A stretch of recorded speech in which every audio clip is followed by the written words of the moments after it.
주보를 참고할 때 여러분 앞에 귀의 소식 전하겠습니다. 우리 교회를 방문하신 모든 분들을 주님의 이름으로 환영합니다. 등록을 원하시는 분 말씀하시면 저희가 친절하게 도와드리겠습니다. 말씀과 함께 철로 역정 계속 진행하고 있고요. 지난 주간에도 하나님께서 보내주신 한가족 분들이 계신데 사진을 보시고 우리가 또 얼굴을 잘 기억하셨다가 먼저 보면 눈빛만 봐도 알 수 있잖아요, 그렇죠? 그래서 서로 안녕하세요, 아유 반갑습니다 이렇게 서로 인사하고 축복하는 시간 가졌으면 좋겠습니다. 오이코스 모임이 오늘 오이코스별로 정한 시간과 장소에서 있습니다. 이제 10월달 되면 선거 끝나고 나면 그 다음 주부터 소그룹 개편이 있게 되는데 그 전에 우리 기존의 소그룹에서 열심히 또 즐겁게 모이시기를 부탁드립니다. 가을 전교인 새벽기도회가 내일부터 2주간에 걸쳐서 5시 30분에 이곳에서 있습니다. 이 험한 세상 어떻게 살아야 할까 잠언의 지혜를 가지고 나눠보려고 합니다. 길게 설교하기보다는 각각의 구절들 중에서 몇 구절을 선택해서 우리가 좀 깊이 생각해보고 이 시대 흐름 속에서 어떻게 살아갈까 고민하려고 하는데 여러분과 함께 기도로 준비하시고 또 적극적으로 참여하셔서 정말 2주 동안 마음에 작정을 하고 하나님께 기도했으면 좋겠습니다. 그래서 이 2주가 끝나고 나서 하나님이 나의 삶에 어떻게 일하셨는지 함께 간증하는 그런 기회가 되면 좋겠습니다. 현장에 참여하는 분들 출석 카드가 있습니다. 스티커를 붙이셔서 하시면 되겠습니다. 수요 기도회 안내입니다. 우리 오이코스에서 섬기고 있는 백준영 선교사님 오셔서 선교 보고해 드리도록 하겠습니다. 위에서 기도해 주시고 또 적극적인 참여 부탁합니다. 돌아오는 주일은 성찬식이 있으면서 동시에 복음 주일입니다. 화이트 컬러 옷을 입으시면 되는데요. 속에 보이는 옷이든 겉옷이든 흰색으로 입고 오셔서 죄 사함을 우리가 함께 상징하며 또 끝나고 나서는 말씀 끝나고 나서 성찬식과 함께 이어지려고 합니다. 중간에 한번 저희가 문자를 보내드리겠습니다. 흰 옷을 다음 주엔 꼭 다 입고 오시면 좋겠습니다. 아울러 복음주일은 우리 교회 학교와 어른이 같은 본문을 가지고 또 같은 말씀을 나누게 됩니다. 창립 43주년 기념 공동의회 상조직 선거가 있습니다.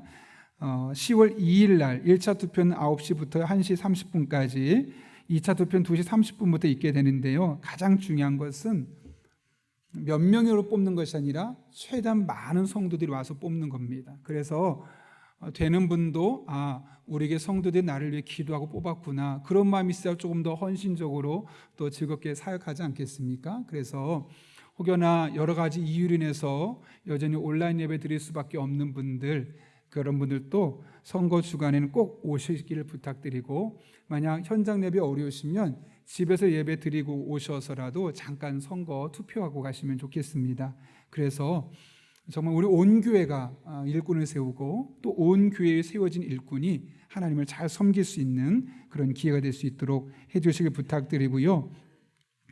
투표 자격은 우리 교회 등록한 모든 세례교인이면 18세 이상이면 됩니다. 은퇴하는 것 상관없습니다. 등록하고 한가족 환영식이 끝났으면 누구나 투표할 수 있으니까 적극적으로 참여해 주시길 부탁드리고요. 전자투표로 바뀌게 되었습니다. 그래서 혹여라도 어떻게 되는 건지 궁금하신 분들을 위해서 오늘 3부 예배 끝나고 이 공간에서 시연을 하게 됩니다. 그래서 누구든 참여할 수 있으니까요. 적극적으로 또 여러분 궁금하신 분들 참석하시면 되겠습니다. 그리고 옆에 한번 소그룹 사역 현황면에 보시게 되면 항종직 선거를 위한 당부 및 기도 요청이 있습니다.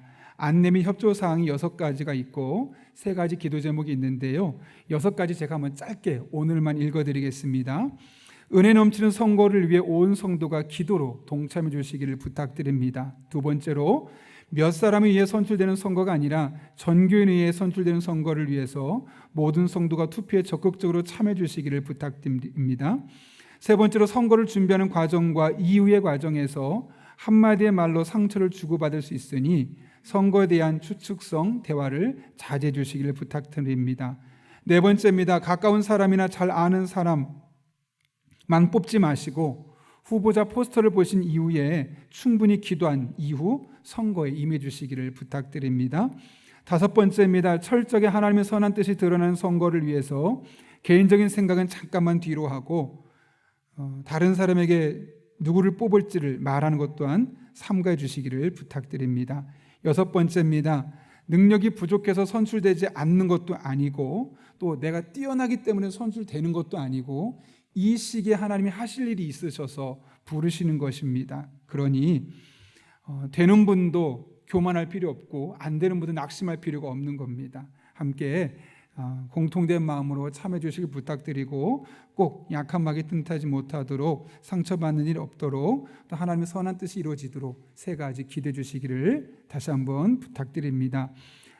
여러분 들어오실 때 뭐 하나 받으신 거 있죠? 나가실 때 드릴 겁니다. 참 여기서 보시면 태바 감사 예배라고 해서 여러분이 그동안 수고하고 헌신한 결과로 이 태바라는 공동체가 공간이 지난 주간에 우리가 지지난주에 예배를 드리고 이제 본격적으로 가동이 되고 있습니다.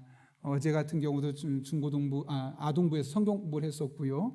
이제 구체적으로 좀 더 섬세하게 진행이 되어가고 있는데 이에 대한 감사로 우리 성도들을 위해서 또 함께 떡을 드시면서 교제하라고 감사 떡을 준비했습니다. 이 자리를 빌어 다시 한번 기도와 다양한 모습으로 후원하고 수고해 주신 한 분 한 분에게 진심으로 감사를 드립니다. 평일 기도실 계속 운영하고 있습니다. 적극적인 참여 부탁드리고 제가 오늘 3부 예배 끝나고 또 청년부 예배 설교가 있는데 위에서 기도해 주시기를 부탁드립니다. 더 자세한 광고는 주보를 참고해 주시고요. 제가 기도하고 하나님의 말씀 나누겠습니다. 거룩하신 아버지 하나님, 오늘도 우리를 불러주신 은혜 감사합니다. 말씀을 듣는 이 시간 우리의 마음의 문을 활짝 열어주시고 성령님께서 주관하시는 복된 시간 되게 하여 주옵소서. 예수님의 이름으로 기도하옵나이다. 아멘. 우리 한번 좀 어색할 수 있습니다. 오늘 인사는 앞뒤 좌우를 보시면서 이렇게 엄지를 착 올리시고 잘하고 있습니다. 그냥 웃으면서 축복해 주시겠습니다.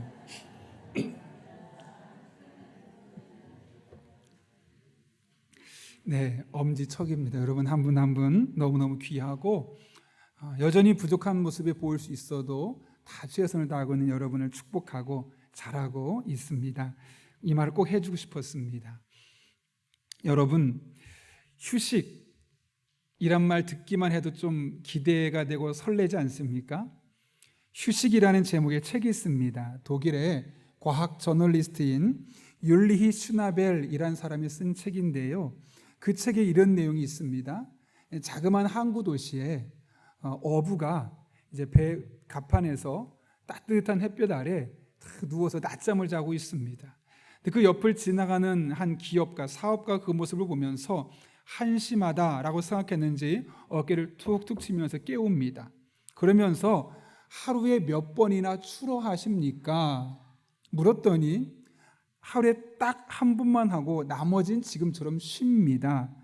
아니, 왜 2번 이상 하지 않는 겁니까? 만약 2번 하면 적어도 지금보다는 2-3배 이상을 물고기를 잡을 수 있는데 왜 한 번만 하는 겁니까? 그러니까 다시 어부가 말합니다. 그러면요? 아니 그러면이라니요. 그러면요 적어도 2년 뒤에는 보트를 한두 척 더 살 수 있게 되고 또 그것이 2-3년 지나게 되면 창고를 짓게 되고 그렇게 되면 돈도 많이 벌 수 있지 않겠습니까? 어부가 다시 질문하죠. 그런 다음에는요. 그런 다음에는 여기 이 항구에 편안하게 앉아서 햇살 아래에서 달콤한 낮잠을 즐길 수 있지 않을까요? 저 아름다운 바다를 보면서. 어부가 뭐라고 했을까요? 예, 제가 지금 그렇게 하고 있습니다 라고 했다는 거죠. 열심히 사는 것만큼 휴식 또한 중요하다라는 것을 해학적으로 풀어내고 있는 내용입니다. 여러분, 도대체 여러분은 왜 그렇게 열심히 사십니까? 사실 열심히 사는 목적 중에 하나는 쉬고 싶어서, 노후를 조금 더 지금처럼 열심히 살지 않고 조금만 더 여유 있게 살고 싶어서 지금 열심히 사는 것 아니겠습니까? 근데 문제는 너무 앞만 보고 달리다 보니까 마땅히 쉬어야 할 때 쉼표를 찍지 못하고 그러다 보니 그것이 또 다른 결과를 가져오게 되는 거죠. 여러분, 자동차가 성능이 아무리 좋아도 쉼 없이 돌리면 엔진이 망가지게 되어 있습니다. 중간중간 쉬어줘야지만 오랫동안 자동차 엔진을 쓸 수 있는 것처럼 우리 인간의 몸도 한계가 있어서 중간중간 쉼이 필요하죠. 21세기 질병이라 일컬어지는 수면장애, 소화장애, 우울증, 비만 등 이런 다양한 질병들의 원인이 무엇 때문일까요? 스트레스 맞습니다. 그런데 여러분, 궁극적인 문제는 스트레스가 아니고요, 스트레스를 받는데 그 스트레스를 휴식을 통해서 해결하지 못하기 때문에 그렇습니다. 그래서 원인은 스트레스라기보다는 휴식이 부족해서, 쉼이 부족해서 이런 다양한 질병들에 노출되게 된다는 것이죠. 제가 지난 주간 기도 주간을 보내면서 세바시, 세상을 바꾸는 시간, 이 강의를 몇 가지를 들었는데요, 그중에 정신건강의학과 전문의인 문요한 씨의 강의를 듣고 참 마음에 와닿았습니다.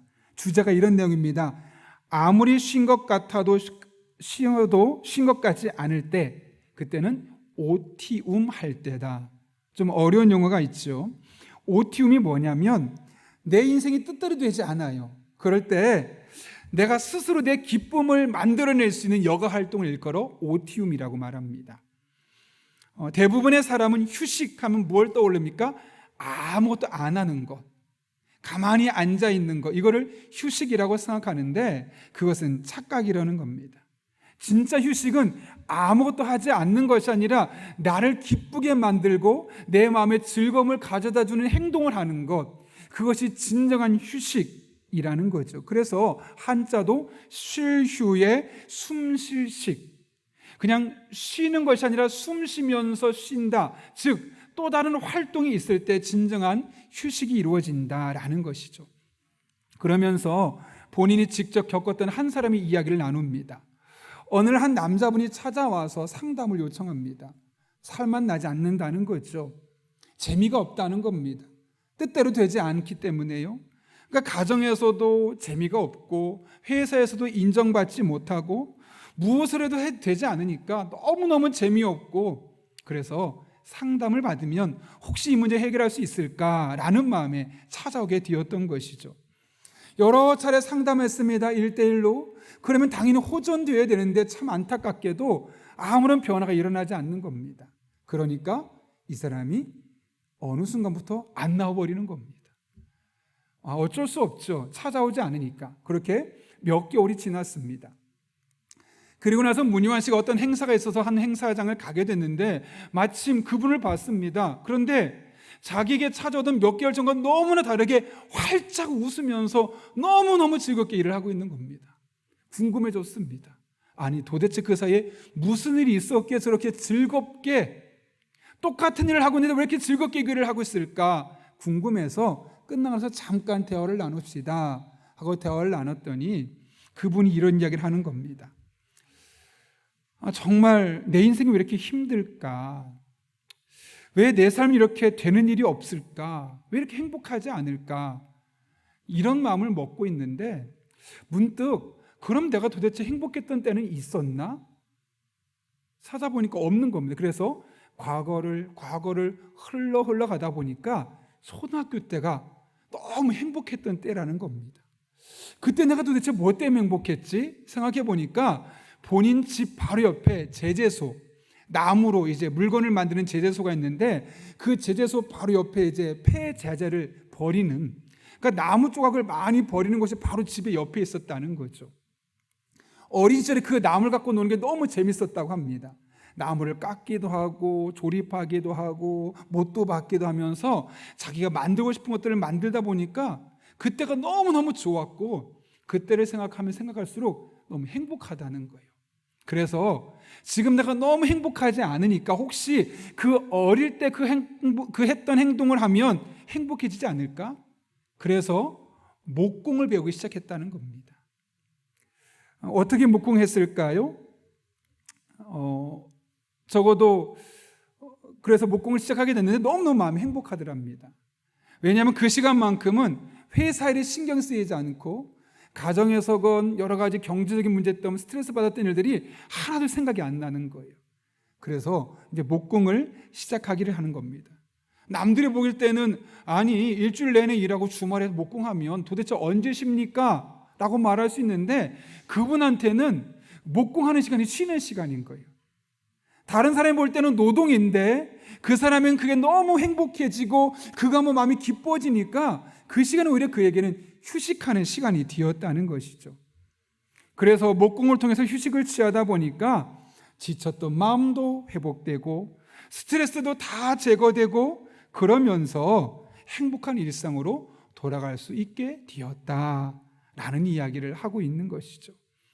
그런 의미에서 문요한 씨가 말합니다. 진짜 휴식은 그냥 아무것도 안 하고 쉬는 것이 아니라 나를 즐겁게 만드는 것, 그것이 취미 생활이 될 수도 있고 내가 무언가를 배우는 걸 수도 있고 그런 활동을 하면서 내 마음에 진짜 휴식이 이루어지게 되고 그럴 때 또 다른 에너지가 나와서 나의 마음을 잘 다듬어 갈 수 있다는 거죠.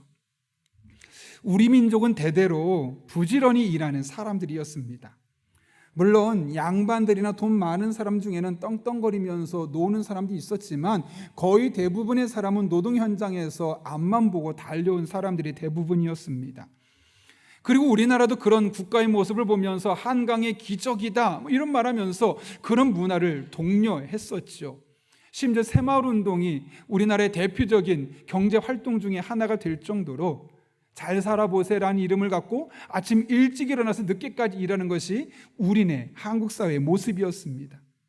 그것이 너무나 자연스럽게 일상생활에 되다 보니까 어떤 문제가 생기냐면 조금 휴식을 취하면 게으른 사람처럼 혹은 죄인처럼 취급하는 문화가 우리 한국 문화 속에 있게 되었던 것이죠. 그러나 여러분, 휴식은 게으름이 아닙니다. 쉼은 죄가 아닙니다. 그래서 예수님도 예수님의 제자들에게 쉬어라 라고 말씀하지 않습니까? 예수님이 귀신을 쫓아내고 병든 사람을 고쳤습니다. 근데 그 모든 현장에 제자들이 늘 함께 따라다녔습니다. 제자들도 당연히 힘들었겠죠. 그런데 힘들지만 하나님의 일이니까 내가 그렇게 귀한 일을 감당하니까 즐겁게 나름대로 열심히 했습니다. 그런데 문득 예수님께서 제자들을 보더니 갑자기 이런 말씀하십니다. 마태복음 말씀인데요. 이르시되 너희는 따로 한적한 곳에 가서 잠깐 쉬어라 하시니 이는 오고 가는 사람이 많아 음식 먹을 겨를도 없습니다.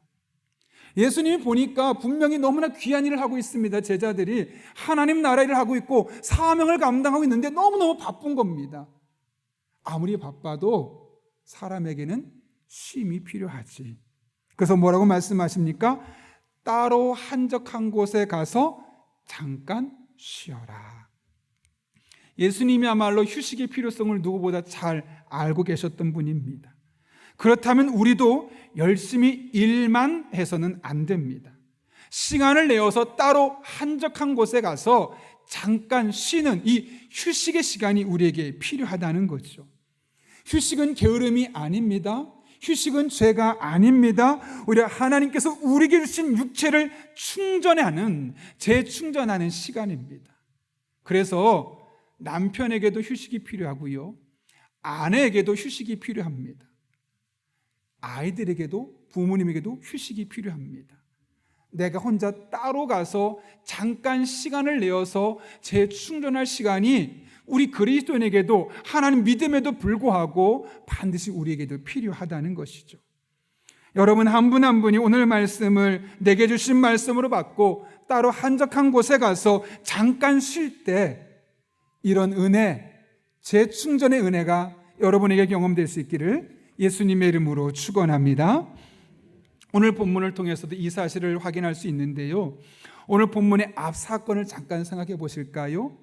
예수님은 베데스다 연못에서 38년 된 병자를 고쳐주셨습니다. 누워서 거동조차 하지 못했던 그가 일어나게 된 것은 본인에게는 큰 축복이었고 그것을 본 사람들에게는 놀라운 간증거리가 아닐 수 없었습니다.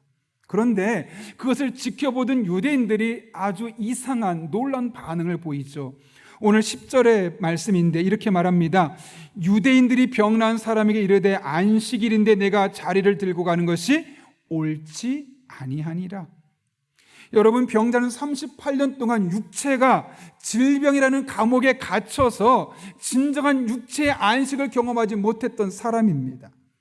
그러다가 예수님을 만나서 병의 고침을 받게 되었고 이제 비로소 육체의 진정한 안식을 경험해서 마음껏 돌아다닐 수 있게 되었는데 그것이 옳지 않다. 오히려 그의 안식을 제한하고 있습니다.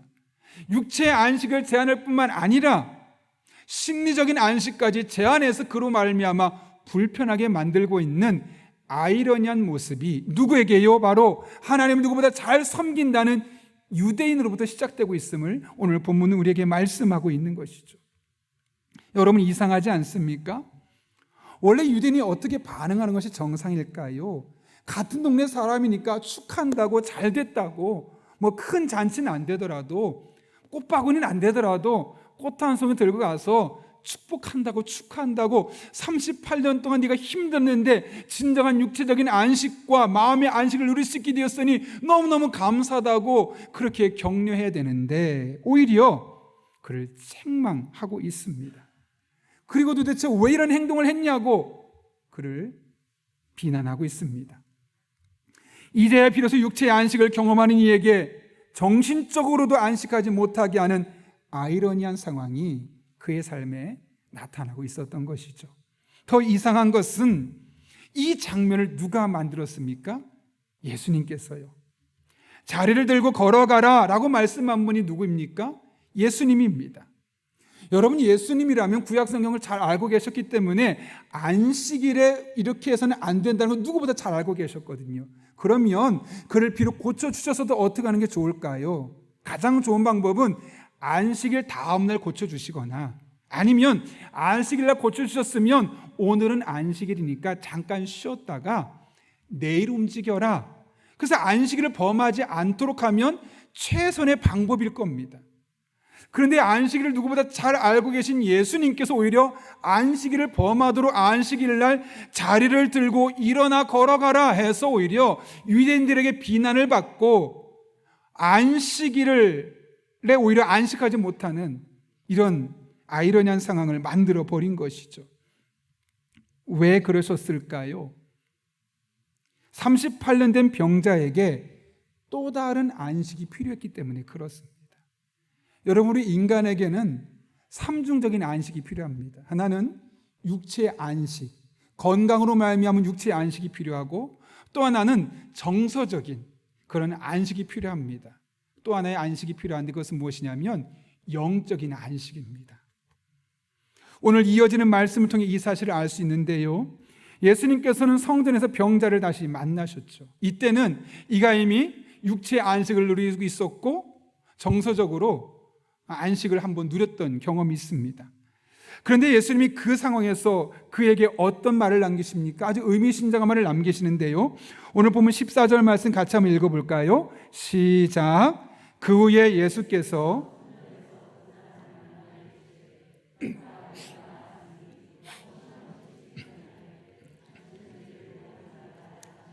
아멘. 어떤 죄인지는 모르겠습니다. 그러나 예수님은 이 사람의 병에 걸린 원인이 그의 죄에 있다라는 사실을 분명하게 밝히고 있습니다.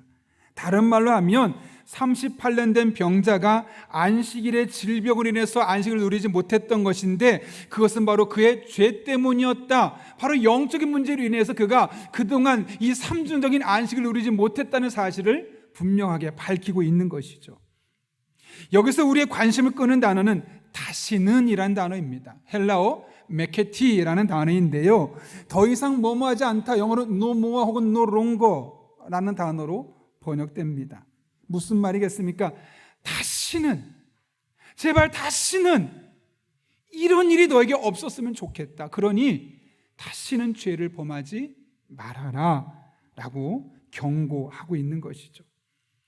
문제는 이 죄악된 세상을 살아가는 우리 인간 중에 어느 누구도 죄로부터 자유로울 수 있는 사람이 없다는 겁니다.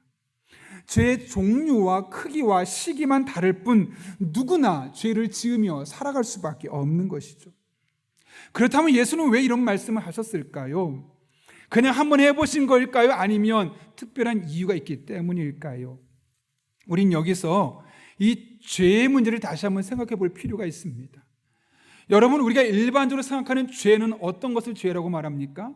누군가를 괴롭히거나 누군가의 마음을 내 마음속에 누군가를 마음으로 미워하거나 살인하거나 음욕을 품거나 이렇게 겉으로 드러나는 어떤 행동, 구체적인 행동이나 마음속에 뭐 어떤 생각들을 우리는 죄라고 일반적으로 말합니다.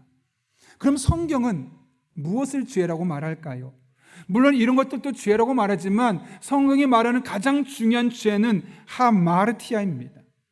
오늘 예수님께서 더 이상 죄를 짓지 말라라고 말씀하셨을 때 이 죄라는 단어가 바로 하마르티아라는 단어를 썼는데요, 이 하마르티아는 원래 관역에서 벗어났다는 뜻을 갖고 있는 거 많이 들어보셨을 겁니다. 관역이 무엇일까요? 하나님이죠. 따라서 하마르티아, 즉 죄는 우리의 사고와 우리의 행동이 하나님으로부터 벗어난 상태, 그래서 그런 상태에 하는 모든 행동들이 사실 다 죄라는 겁니다. 따라서 다시는 죄를 짓지 말라 이 말은 크게 두 가지로 볼 수 있습니다. 하나는 말 그대로 더 이상 죄를 짓지 마라는 말로 볼 수 있지만 보다 적극적인 의미로서는 네가 죄를 지었다면 이제부터는 생명과 진리신 하나님께로 돌이켜라. 그리고 매 순간 그 하나님과 찰싹 달라붙어서 연합해서 더 이상 죄를 짓지 않는 상태에 이르도록 신앙생활을 해라 라는 말로 바꿀 수 있겠죠.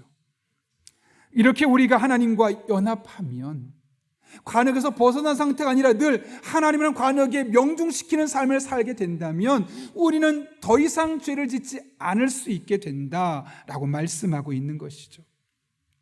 이스라엘의 왕 중에 히스기야라고 여러분 들어보셨죠?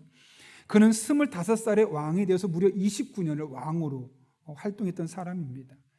여러분 이스라엘 역사를 보시면 아시겠지만 29년 왕이 됐다는 거의 탑에 속할 정도로 오랜 기간 동안 왕위에 올랐던 것이죠. 그의 아버지조차도 16년밖에 하지 못했고 대부분 길어야 15년 정도인데 어떻게 그는 25살의 왕이 되어서 무려 29년을 왕으로서 설 수 있었을까요? 그 원인에 대해서 열왕기하 18장은 이렇게 소개하는데요, 18장 3절부터 5절, 4절까지 말씀 제가 먼저 읽어보겠습니다. 히스기야가 그의 조상 다윗의 모든 행위와 같이 여호와께서 보시기에 정직하게 행하여 그가 여러 산당들을 제거하며 주상을 깨뜨리며 아세라 목상을 찍으며 모세가 만들었던 놋뱀을 이스라엘 자손이 이때까지 향하여 분향함으로 그것을 부수고 느수단이라 일컬었더라. 여기 보면 하나님 보시기에 정직하게 했다. 그 결과 산당들을, 이방신에게 제사하는 상당들을 없앴을 뿐만 아니라 여러 가지 신상들을 제거해버렸습니다. 또 많은 사람이 제사하고 있었던 놋뱀을 부숴버렸습니다. 그래서 그들이 잘못된 신앙생활을 하지 않도록 하나님만 바라보도록 그 방향을 틀어놓고 있는 것을 보게 됩니다. 그런데 어떻게 그런 일을 할 수 있었는가? 오늘 본문 5절부터 7절까지 말씀 화면 보고 읽겠습니다. 시작. 히스기야가 이스라엘 하나님 여호와를 의지하였는데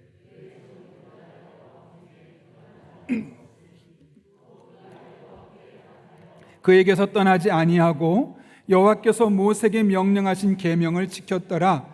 여호와께서 그와 함께 하심에 그가 어디로 가든지 형통하였더라. 아멘. 여기 보시게 되면 여호와께서 보시기에 정직하게 행할 수 있었던 이유가 무엇 때문입니까? 그가 여호와를 의지했기 때문이라 그러죠. 어떻게 의지했습니까? 여호와께 연합했다. 찰싹 달라붙었다. 하나님을 떠나지 않았다.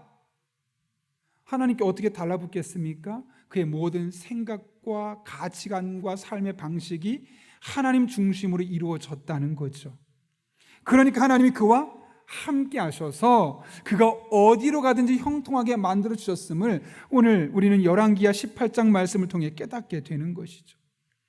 히스기야가 뛰어나서 히스기야에게 수많은 인맥이 있었기 때문에 가능했던 일들이 아니라 하나님과 찰싹 달라붙어서 하나님의 뜻을 따라 하나님께서 원하시는 행동들을 하기 시작했더니 결국 그것이 하나님이 함께하는 삶이 되었고, 그것이 29년 동안 왕이 재직할 뿐만 아니라 25살이라는 어린 나이에 왕이 되었음에도 불구하고 나라를 힘있게 다스릴 수 있었음을 분명하게 말씀하고 있는 것이죠. 영국의 유명한 청교도 신학자 존 오웬이 쓴 죄 죽이기라는 아주 걸작이 있습니다. 이 책은 옥스퍼드 대학의 학생들과 교수들을 대상으로 했던 설교인데요. 그는 이 책에서 이렇게 말합니다. 죄를 죽이는 일은 신자의 평생의 의무이다. 죄 죽음의 실천 없이 사는 것은 육체의 정욕을 따라 사는 삶이다. 죄 죽임이 없다면 신자는 무능력해지고 신자다운 삶의 표식도 사라진다. 그에게 남는 것은 부도덕과 실패와 좌절뿐이다. 그래서 그는 계속해서 말하기를 모든 성도들, 하나님을 믿는다고 말하는 사람이라면 평생 동안 죽을 때까지 죄를 죽이며 죄와 싸우며 살아가야 된다라고 강력하게 선언합니다. 여기서 죄를 죽인다는 것은 다른 말로 하면 내 안에 자꾸 죄를 짓고 싶어하는 그 성향들, 그것들을 억압하고 그것들을 짓누르는 것을 의미합니다. 그리고 이것은 개인적인 노력으로 되는 것이 아니라 철저히 하나님께 찰싹 달라붙어 있을 때 무엇보다 성령의 능력으로 살아갈 때 가능하다라고 이야기합니다. 그러면서 그는 그 근거되는 말씀으로 로마서 8장 13절 말씀을 이야기하죠. 한번 읽어볼까요? 세 번역인데 읽습니다. 여러분이 육신을 따라 살면 죽을 것입니다. 그러나 여러분이 성령으로 몸의 행실을 죽이면 살 것입니다. 아멘. 몸의 행실, 죄짓게 만드는 본능, 이런 것들을 어떻게 죽일 수 있다고요? 성령으로 몸의 행실을 죽일 수 있다라고 말합니다. 내가 결단했기 때문에 누군가 나를 도와줬기 때문이 아니라 내가 성령 충만해서 하나님과 철싹 붙어 있고 연합되어 있으면, 하나님께 접붙어 있으면 그로 말미암아서 나의 몸의 행실들, 육체의 본능들을 제어하며 죄 죽이며 살아갈 수 있음을 분명하게 말씀하고 있는 것이고, 그럴 때 비로소 우리는 그 어떤 것으로도 경험할 수 없는 진정한 영적인 안식을 경험할 수 있다는 것이죠. 김상현 씨라고 혹시 이름 들어보셨습니까? 혈기왕성하던 20대 산전수전 다 겪고 이화여자대학교 인근에 노점상을 차렸습니다. 메뉴는 떡볶이입니다.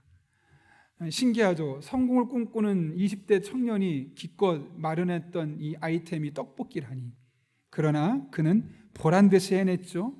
2017년이었는데 그 당시만 해도 전국에 점포만 90개가 넘는데요. 그가 바로 국대 떡볶이 김상현 대표의 이야기입니다. 그는 크리스천이 아니었습니다. 그럼에도 불구하고 하는 대로 승승장구, 떡볶이가 얼마나 맛있는지 점포가 계속 늘어나는 겁니다. 주변에서는 그를 성공한 젊은 사업가라고 칭송합니다. 당연히 부가, 재산이 따라옵니다. 외제차를 탑니다. 좋은 집으로, 큰 집으로 이사됐습니다. 남 부러울 것이 없습니다. 그런데 왠지 마음 한켠이 편하지 않습니다. 만족함이 없습니다. 더 많은 돈, 더 큰 성공을 위해 앞을 보고 달려가지만 이상하게 마음에 안식이 없고 자꾸만 앞으로 달려가고 있는 자신의 모습을 발견하는 겁니다.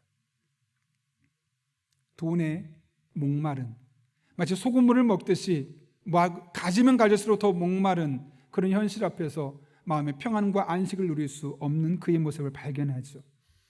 그러다 어느덧 한 친구를 따라 난생처음 교회를 찾아가게 됩니다. 마침 그날 설교가 우리가 얼마나 연약한지, 우리가 얼마나 무기력한 죄인인지에 대한 설교를 하는 겁니다. 처음에는 거부 반응이 일어나더랍니다. 왜냐하면 나름대로 나는 괜찮은 사람이라고 생각할 정도로 바른 삶을 살려고 노력했거든요. 윤리적으로 남들에게 피해 주지 않으려고 노력했고요. 나름대로 착하게 살려고 많이 노력했던 사람입니다. 그리고 내가 돈을 많이 벌면 나만을 위해 쓰지 않을 거야. 어려운 이웃을 위해 쓸 거야. 그리고 이 사회 시스템이 뭔가 잘못되어 있는데 이 잘못된 시스템을 내가 가진 돈으로 내가 좀 바꿔보고 싶어. 여러분 꽤 괜찮은 사람 아닙니까? 신앙도 가지지 않았는데 이럴 정도면 나 그래도 괜찮은 사람이야 라고 말할 만하죠. 그도 그랬습니다. 나 좀 나은 인간이야 라는 생각을 하고 있더라는 것이죠. 그런데 설교를 들으면 들을수록 아니라는 겁니다. 당신은 죄인이라는 겁니다. 하나님 앞에 아무것도 할 수 없는 사람이라는 겁니다. 돈이 많다고 이 세상을 바꿀 수 없다는 겁니다. 자꾸 그런 설교를 들으면서 내가 죄인이었구나. 아, 내가 이거 가졌던 이 뭐하는 생각, 나 좀 괜찮은 사람이지, 좀 나은 인간이지, 그렇게 나쁜 사람은 아니지라고 생각했던 이 모든 생각이 사실은 교만함이라는 또 다른 죄의 한 모습이었구나. 절절하게 깨닫게 되는 겁니다. 그는 스스로가 하나님, 저는 죄인입니다. 그 사실을 받아들이게 되었다고 합니다. 근데 신기한 것은요, 하나님 저 죄인입니다라고 말하는 순간 앞으로 어떻게 살지가 보이더랍니다. 죄인이니까 어떻게 될까요? 죄 용서가 필요하고 나를 도와줄 대상이 필요한 겁니다. 하나님이 보이더라는 겁니다. 하나님, 저 죄인입니다. 제 힘으로 할 수 없습니다. 제 능력으로는 한계밖에 보이지 않습니다. 그래서 그가 의지할 분은 하나님밖에 없다라고 생각해서 더 적극적으로 하나님을 알아가려고 노력하게 되고, 그래서 성경 공부도 열심히 하게 되고, 심지어는 미국의 창조과학 탐사까지 떠날 정도로 적극적인 신앙인의 삶으로 바뀌게 되었습니다. 그러면서 그의 가치관에 일대 혁명이 일어났습니다. 죄인인데 자꾸 나는 죄인이라고 고백하는데 마음은 너무나 편안한 겁니다. 돈으로도 명예로도 사람들의 인정으로도 얻을 수 없었던 마음의 평안과 안식을 그제서야 경험하게 되었던 것이죠. 그때부터 그는 기업의 이념을 바꿨습니다. 비전은 하나님의 나라와 그의 의를 구하는 사랑의 공동체가 되는 것. 비전 사명 선언문은 우리는 어려운 이들을 돕기 위해 존재한다. 이렇게 자신의 삶의 방향을 바꾸고 살아가는데, 버는 것 많이 써도 아깝지가 않고 우리 마음에 더 편안함, 진정한 안식을 누리며 살 수 있게 되었다는 것이죠. 여러분, 사람은 강해 보이지만 만물의 영장이라는 소리를 듣는 존재들이지만 실은 연약한 존재들입니다. 그래서 나 다시 죄를 짓지 않을 거야 라고 마음 먹지만 어느덧 뒤를 돌아보면 또 다른 죄들에 노출되어 있고 또 다른 죄를 짓고 있는 우리의 모습을 발견하게 됩니다. 그러므로 여러분, 여러분의 의지력을, 여러분의 결단을, 여러분의 실력을 믿지 마십시오. 시간이 지나면 점점 좋아지겠지라고 안일한 마음을 갖지 마십시오. 오히려 제 앞에서 연약할 수밖에 없는 우리의 현실을 철저하게 인정하고 더욱더 성령 충만하여 하나님께 붙어있기를 힘써 보십시오. 그럴 때 우리는 매일의 일상에서 하나님으로 말미암아 죄 죽이는 삶이 가능하게 되고, 그럴 때 우리는 몸의 안식, 마음의 안식을 넘어서 진정한 영적인 안식을 경험하게 될 것입니다. 바라기는 이런 삶을 추구하는 여러분 한 분 한 분에게 육체의 안식과 마음의 안식과 영적인 안식이 날마다 순간마다 경험될 수 있기를 예수님의 이름으로 축원합니다. 우리 함께 기도하겠습니다. 이 시간 기도할 때 한 1분 정도인데요, 오늘 말씀을 기억하며 하나님 앞에 정말 간절한 마음으로 함께 기도하면 좋겠습니다. 죄가 우리로 하여금 영적인 안식을 가로막습니다. 이 시간 기도할 때 하나님, 저에게 육체적으로도 또 심리적으로도 한 걸음 나아가 영적으로도 안식할 수 있도록 하나님 앞에 내가 얼마나 연약한 죄인인지를 고백하고 늘 하나님 바라보고 붙들고 성령 충만함을 사모할 때 하나님과 연합하여 이 모든 죄를 죽이며 진정한 하나님만이 줄 수 있는 영적인 안식을 누리며 살아가게 하여 주옵소서. 이와 같은 기도 제목 가지고 또 주변을 바라보며 하나님을 알지 못하기에, 예수님을 알지 못하기에 이런 안식을 누리지 못하는 이들이 동일한 안식을 경험할 수 있게 해달라고 우리 한 1분 정도지만 하나님의 도우심을 구하며 간절한 마음을 함께 기도하겠습니다. 거룩하신 아버지 하나님, 우리가 한 가지 한 가지 안식을 채워갈 때마다 또 다른 안식의 부재, 또 다른 안식의 결핍을 경험하게 됩니다. 아버지 하나님, 오늘 하나님의 말씀을 보며 육체의 안식을 누렸지만, 정서적인 안식을 경험했지만 영적인 안식을 경험하지 못했기에 하나님께서 죄 문제를 다시 한번 강조했음을 보게 됩니다. 하나님, 우리가 늘 성령 충만하게 하시고 늘 하나님과 접붙임 바 되어서 하나님 기뻐하는 삶을 살아갈 때, 하나님 뜻을 따라 살려고 몸부림칠 때 세상 그 무엇으로도 경험할 수 없는 진정한 영적인 안식을 맛볼 수 있는 하나님의 사람들 되게 하여 주옵소서. 그래서 여전히 힘든데, 여전히 고통스러운데도 불구하고 마음은 기뻐할 수 있고 마음은 안식을 경험할 수 있는 하나님의 사람들 되게 하여 주옵소서. 이런 안식이 우리 성도들의 삶 끝에 경험되게 도와주시고, 이로 말미암아 하나님으로 말미암아 행복을 말하고, 하나님으로 말미암아 쉼을 말하고, 하나님으로 말미암아 휴식을 말하고, 하나님으로 말미암아 또 다른 내일을 늘 기대하고 소망할 수 있는 하나님의 사람들 되게 하여 주옵소서. 이런 은혜가 우리 성도들의 삶 가운데 마르지 않는 샘물처럼 매 순간순간 경험되게 하여 주옵소서. 살아계신 아버지 하나님, 오늘도 귀한 말씀을 통하여 안식할 수 없는 세상에서 안식할 수 있는 지혜를 주신 은혜 진심으로 감사를 드립니다. 육체의 안식, 심리적인 안식, 영혼의 안식이 우리 용인영락교회 모든 성도들에게 날마다 순간마다 마르지 않는 샘물처럼 경험되게 하여 주옵소서.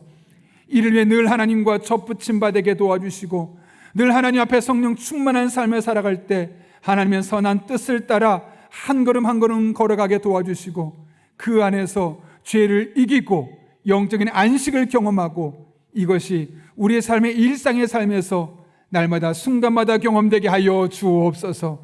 이 한 주도 지켜줄 줄로 믿사오며 예수님의 이름으로 기도하옵나이다. 아멘.